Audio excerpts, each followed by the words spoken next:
사도행전 2장 37절에서 47절 한 절씩 교독하겠습니다. 그들이 이 말을 듣고 마음에 찔려 베드로와 다른 사도들에게 물어 이르되 형제들아 우리가 어찌할꼬 하거늘. 베드로가 이르되 너희가 회개하여 각각 예수 그리스도의 이름으로 세례를 받고 죄사함을 받으라. 그리하면 성령이 선물을 받으리니 이 약속은 너희와 너희 자녀와 모든 먼데 사람 곧 주 우리 하나님이 얼마든지 부르시는 자들에게 하신 것이라 하고, 또 여러 말로 확증하며 권하여 이르되 너희가 이 패역한 세대에서 구원을 받으라 하니 그 말을 받은 사람들은 세례를 받음에 이날에 신도의 수가 3,000이나 더하더라. 그들이 사도의 가르침을 받아 서로 교제하고 떡을 떼며 오로지 기도하기를 힘쓰니라.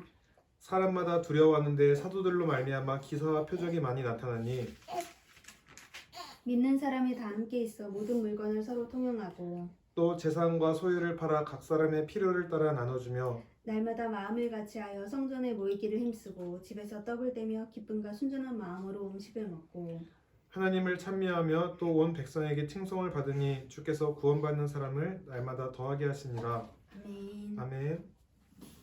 할렐루야. 아멘. 오늘도 예배 자리에 나오신 모든 성도님들을 주님의 이름으로 사랑하고 축복합니다. 아멘. 우리 예수님의 이름으로 사랑하고 축복합니다. 예수님 이름으로 사랑하고 축복합니다. 네. 오늘 말씀의 제목은 칭찬받는 교회 공동체의 탄생이라는 제목으로 은혜를 나누고자 합니다.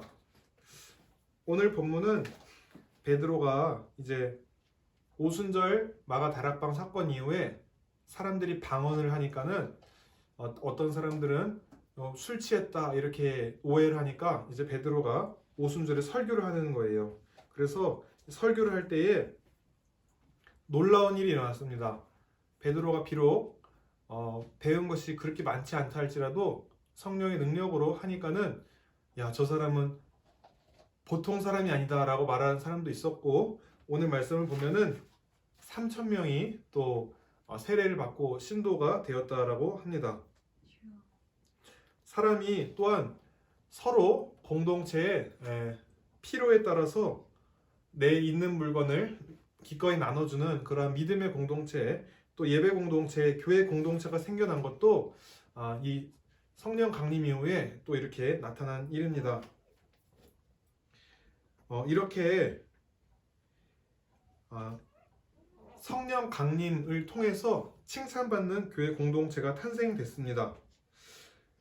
이것을 볼 때에 우리가 지금 이렇게 믿음의 사람들이 칭찬받는, 온 백성에게 칭송을 받는 공동체가 되는 비결을 한번 알아보고자 합니다. 여기서 신자들이 습관처럼 모였던 성전 경내, 여기 보이면은 46절에 날마다 마음을 같이하여 성전에 모이기를 힘쓰고, 여기는 성전 그 일정한 지역 안에 일부 바깥들의 그 동쪽면에 위치한 솔로몬 행각이었습니다. 그러니까 성전 안에 어떠한 장소에서 또 필요에 따라서 이렇게 모였습니다.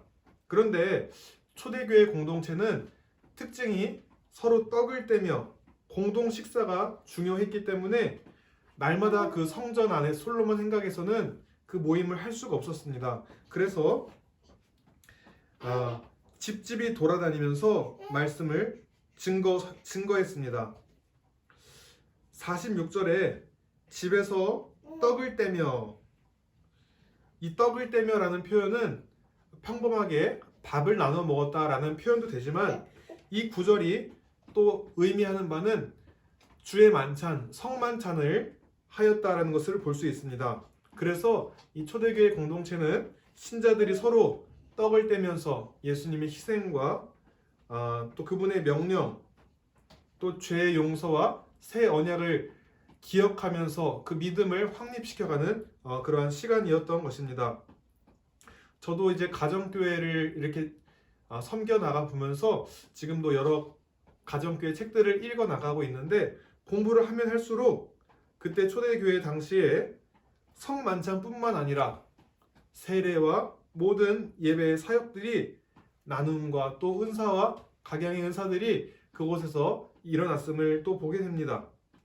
여기서 확인할 수 있는 중요한 사실은 초대교회 성도들은 어떠한 일정한 건물에서 모이는 성전뿐만 아니라 더 중요한 것은 집에서도 온전히 이루어질 수 있다고 믿는 가정에서의 모임이 중요하게 여겨졌다는 사실입니다. 어떤 면에서는 가정에서 이루어지는 이 공동체 모임이 더 효과적일 수 있다라고 합니다. 오늘날 교회 공동체가 이렇게 오늘 본문처럼 온 백성에게 칭송을 받는 공동체가 되기를 원합니다. 그러면 지금의 교회 공동체와 또 그때 당시의 교회 공동체는 무엇이 다르겠습니까? 1세기에서 3세기 지금 이렇게 오순절 마가 다락방 성령의 역사로서 자연스럽게 세워진 교회 공동체는 다 가정에서 모인 교회였습니다. 로마로부터 국교로 인정되기 전까지 3세기까지는 자연스럽게 이렇게 됐고 또 그것이 어떠한 사람들은 오해하기를 가정교회가 지금도 가정교회 하는 사람들 얘기들을 들어보면은 그때나 지금이나 가정교회는 극심한 로마의 핍박을 피해서 박해를 피해서 어쩔 수 없이 들어간 곳이다. 또 때로는 건물을 지을 돈이 없으니까 가난해서 그렇게 대안으로 한 것이다 라고 오해하는 사람이 있는데 그것은 성경 신학적으로도 또 이렇게 제가 공부해 본 바로도 그것은 맞지 않고 예수님이 그대로 3세기에 그 역동적인 그 삶을 나눌 수 있는 그 모든 것들이 가정에서 이루어졌다. 그리고 바울이 썼던 그 서신들이 다 고린도 또 빌립보서 그 고린도에 있는 가정교회들에 썼던 그들의 삶에 서로 가족 간의 또 가정교회에서의 그 다툼과 갈등들을 풀어내는 데 썼던 것이 가정교회입니다. 그래서 초대교회에 1세기, 3세기까지 자연스럽게 그렇게 됐었는데 이 국교로 공인되고 나서 오히려 더 잘 될 줄 알았는데 제도화된 성직자와 또 어떠한 틀이 갖춰지다 보니까는 그 역동성이 사라지게 되었던 것입니다. 오늘날도 보면은 가정을 중심으로 한 공동체가 세계 각곳에서 펼쳐지고 있습니다. 그때나 지금이나 로마의 영향력을 크게 미쳤던 것은 로마의 국교의 승인을 받고 물론 건물이 때론 필요합니다. 가정교회에서도 사람들이 많아지다 보면은 어떠한 공간을 빌려서 예배를 했는데 그 로마 시대에 실질적으로 풀뿌리 운동처럼 정말 그 사회를 변혁시킬 그 힘은 가정교회에서 나왔다라고 할 수 있습니다. 그들이 서로 깊은 삶을 나누고 또 내 것이 아니고 서로의 공동체를 위해서 교회는 그리스도의 몸이다라는 말처럼 한 가족이다라는 말처럼 실제로 물리적인 가족뿐만 아니라 그 공동체 내에서 모든 필요를 서로 나누고 누가 아기를 돌봐야 되면은 또 기꺼이 또 아기를 돌봐주고 그렇게 실제 삶을 나누는 가족이었다라고 볼 수 있습니다. 물론 그렇게 하다 보니까 우리 가까운 사이일수록 더 흉어물 없이 많은 것들을 아니까는 갈등이 생길 요지가 있지만 그럼에도 갈등이 생기면 오늘날은 어떻게 합니까? 아니 내가 이 교회에서 마음에 안 드는 사람이 있네. 이 교회만 교회인가? 딴 데 가야지. 이러면서 갈등을 피할 수도 있고 그럴 요지가 많은데 가족은 갈등이 있더라도 어떻게든 서로 용납하고 사랑으로 또 용서해서 그 모든 갈등을 풀어내는 것이 서신서에 많이 나와 있습니다.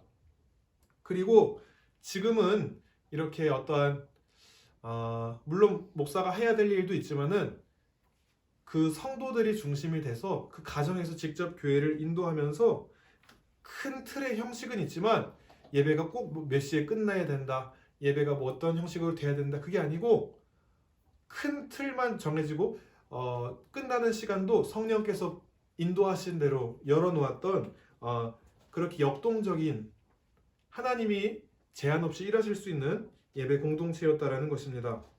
오늘날 이러한 공동체가 많이 사라져가고 있음을 안타깝게 생각합니다. 한국에서도 공동체가 이렇게 성령의 충만함으로 나의 이기심을 내려놓고 기꺼이 헌신하고 희생할 수 있는 이 공동체가 사라져 가고 있음을 보게 됩니다. 이 교회 저 교회 마치 쇼핑하듯이 이 교회는 뭐가 좋다더라, 이 교회는 무슨 프로그램이 좋다더라 하면서 교회 쇼핑하듯이 교회를 찾아다니는 사람들이 있습니다. 미국에 간 제 후배가 있는데 한인들이 처음에 교회에 정착을 하려고 할 때 이 교회는 새로 이민 온 사람, 뭐 새로 또 정착하게 될 사람에게 뭘 해주나 이러면서 교회를 쇼핑하는 사람들이 있다는 것을 듣고 제가 놀랐습니다. 그러한 사람은 이러한 성령 충만한 공동체, 이 마가 다락방 사건 이후에 온 백성에게 칭송을 받는 공동체가 이루어질 수 없습니다. 이런 사람들은 공동체에서 단물만 빼먹고 나랑 마음에 들지 않으면 공동체를 서슴없이 나올 수 있으며, 그 공동체에서 아픔과 또 짊어져야 될 짐이 있을 때 그것을 함께 나눠지는 구성원이 아니라 그것을 마음으로는, 말로는 여기는 뭐가 잘못됐어, 여기는 뭐가 나빠 이렇게 말만 할 줄 알지 실제로 그 고통을 함께 짊어질 사람은 아닐 것입니다. 오늘 본문처럼 회개하여 예수 그리스도 이름으로 세례를 받고 죄사함을 받아 성령의 선물을 받은 이러한 공동체는 서로의 것을 이게 내 것이다 라고 주장하지 않았습니다. 실제로 그렇죠. 우리가 다 모든 것이 주님에게로부터 왔고 이제 주님에게로 갈 것인데, 주님의 몸된 교회라고 하면은 내 것이 어디 있습니까? 내가 벌은 돈이라도 주님께서 건강과 지혜를 주셔서 돈을 벌 수 있게 하셨고 내 몸도 내 것이 아님을 그런 성령께서 깨닫게 해주셨기 때문에 기꺼이 내 것을 다른 이들과 나눌 수 있었겠죠. 물론 이것은 공산주의와는 전혀 다릅니다. 기꺼이 내가 열심으로 일을 한 것들도, 내 생명과 같은 돈도 공동체를 위해서 나눌 수 있는 것, 이렇게 성령께서 함께 하시는 공동체는 희생과 헌신과 사랑이 있습니다.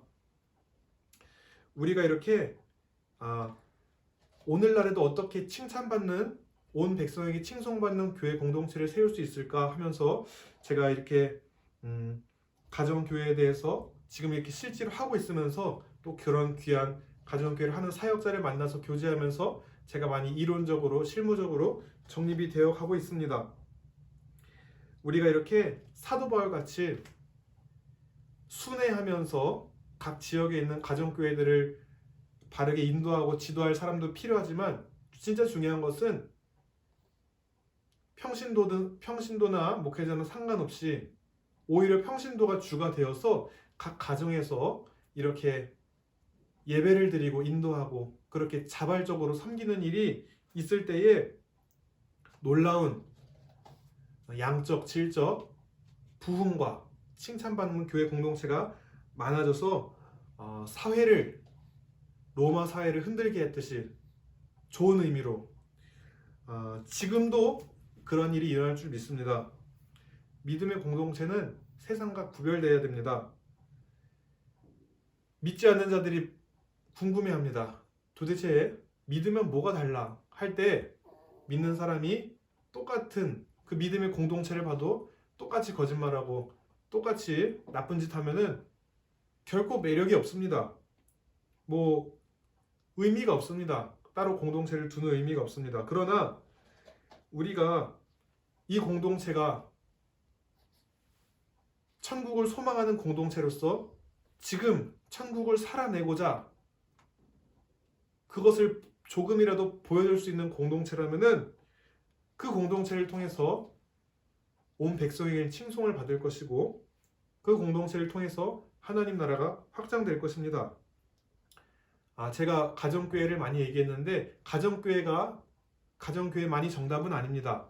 물론 하나님이 또 이렇게 지역에 건물교회를 세우시고 하나님이 일을 하실 수 있습니다. 그러나 정말 중요한 것은 제가 이것에 하나님이 정말 역동적으로 이 마지막 시대 초기 3세기 때도 그랬고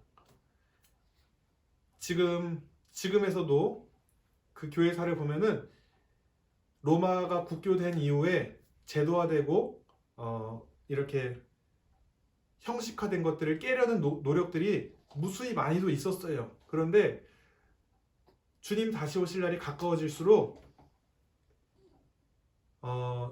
교회가 세상 속으로 침투하고 또 하나님 나라를 확장하고 그런 칭찬받는 공동체가 되기 위해서는 가정교회를 하거나 그것을 인지하고 그것과 함께 협업하는 그러한 교회가 돼야 되지 않을까 생각을 합니다. 우리 예배 공동체가 오늘 본문과 같이 온 백성에게 칭송받는 또 구원받는 자가 날마다 늘어나는 교회 공동체가 다 되시기를 예수님의 이름으로 축복합니다. 아멘. 하나님 아버지 감사합니다. 오늘도 말씀을 통해서 귀한 또 믿음의 공동체, 칭찬받는 교회 공동체가 있음을 보게 하시니 감사합니다. 하나님, 주님은 어제나 오늘이나 내일이나 영원토록 동일하십니다. 하나님, 그때의 공동체가 지금도 이루어지지 않을 이유가 없습니다.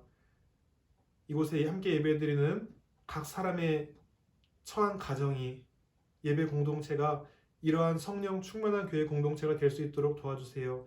그래서 서로 떡을 떼며 사도의 가르침을 받고 날마다 모여서 기도하기를 힘쓰며 서로의 것을 나눠주고 천국 소망을 가지고 천국을 살아내는 공동체로서 우리가 그렇게 그 소망을 가지고 우리 처한 이 작은 곳에서부터 그렇게 천국을 살아내는 사람들로 하나님 인도하여 주시기를 간절히 기도합니다. 그래서 자연스럽게 우리를 통해서 하나님의 나라가 확장될 수 있도록 인도해 주세요. 감사드리며 예수님의 이름으로 기도드렸습니다. 아멘.